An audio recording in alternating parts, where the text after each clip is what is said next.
Good morning, everyone. Happy Sunday.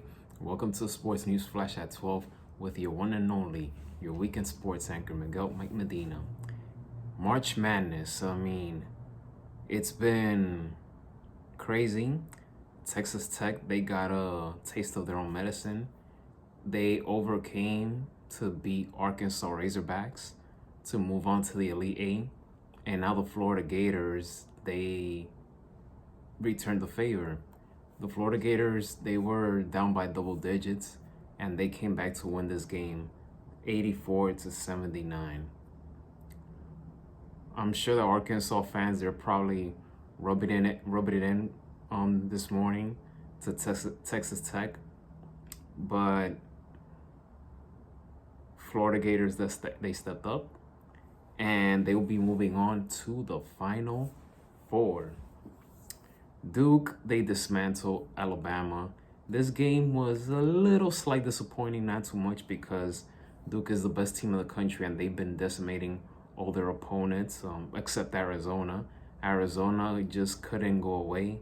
So I respect the Arizona Wildcats for fighting and for hanging in there. But other than that, Duke is beatable.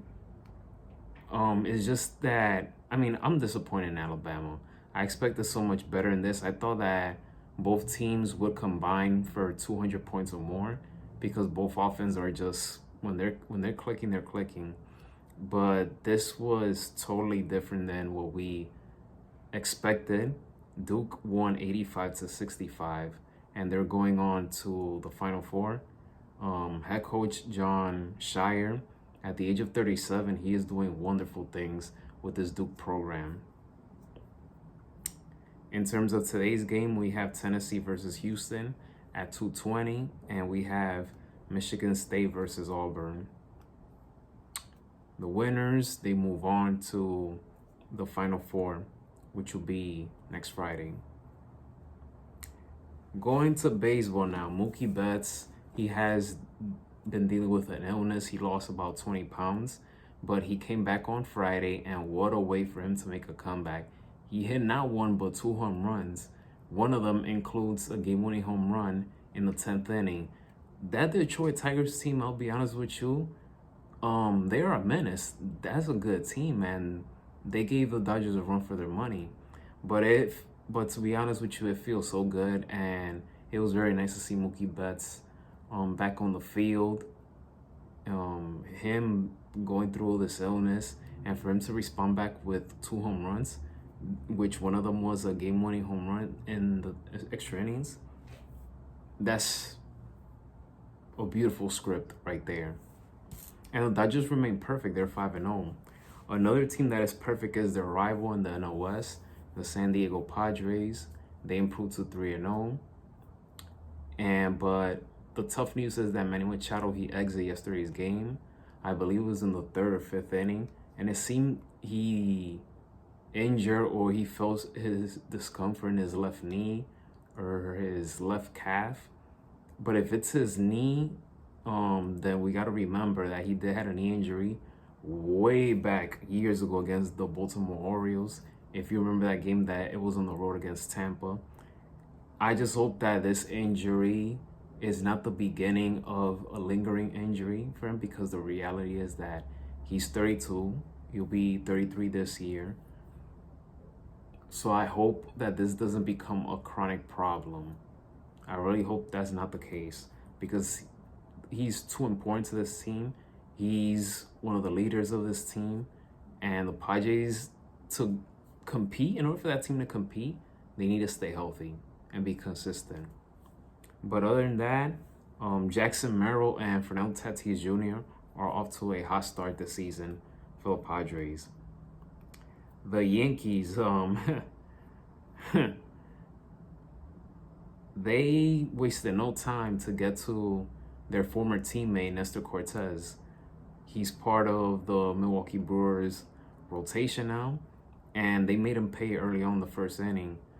You had, oh my, it was a bloodbath. It was a bloodbath.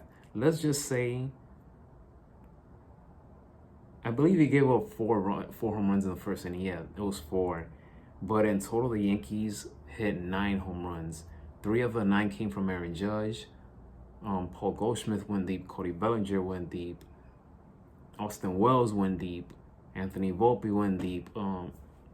It was a bloodbath. The Yankees, they put up 20 runs, but I wasn't impressed. I'm a lifelong Yankee fan, but I'm not impressed. This is not October. This is just the beginning of the regular season. So I get it. A win is a win. And yes, it was a domination, but again, this is not October. So call me when it's October or when it's the World Series. I keep it honest. Christian Campbell, he hit his first career home run with the Boston Red Sox. He is one of the top prospects in that organization. That kid, he's going to be special. If he stays healthy, he's going to be very special. The Red Sox, they have a lot of good prospects there.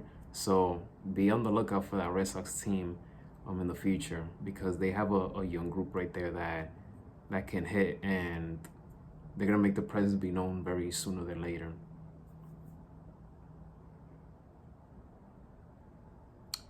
Off to golf,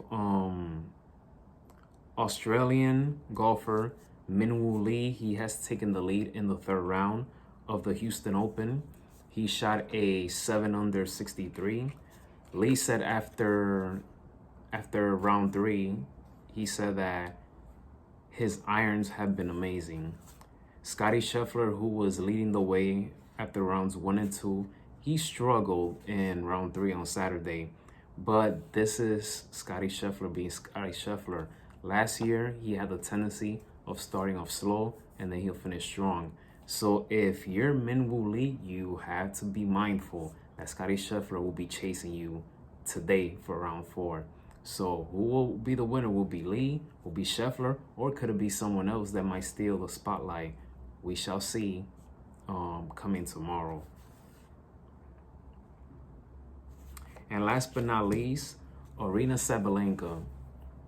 She defeated Jessica Pegula to win the Miami Open Finals. It's her first victory at the Miami Open, and this is her 8th career WTA 1000 title. The best part about this whole thing was when she was getting interviewed after her match on the Tennis Channel, and Jessica Pegula came and stole her drink. That was a funny moment, a great moment, but both women are true great athletes to the sport. They show true sportsmanship. So, but congrats to Aryna Sabalenka on this victory, the #1 tennis player on the world. It's just amazing how she quickly bounces back after losses, but she has that grit, that determination that I will get back at this person. I will be champion again. So she doesn't get flustered over a big loss. She's just one of those that has a lot of confidence in herself, and that's why she's the #1 tennis player in the world. Well, guys, that concludes this episode of Sports News Flash at 12. Enjoy plenty of MLB baseball today, college baseball as well, NASCAR as well. Round 4 of the Houston Open. 2 Sweet 16 games. Once it enters April, like I said before, and I'm going to say it again, and I will continue to say, April and October are the 2 greatest months when it comes to sports. Today is March 30th, so it's entering. So have a great Sunday, everyone, and I'll see you guys next week for a new episode of Sports News Flash at 12.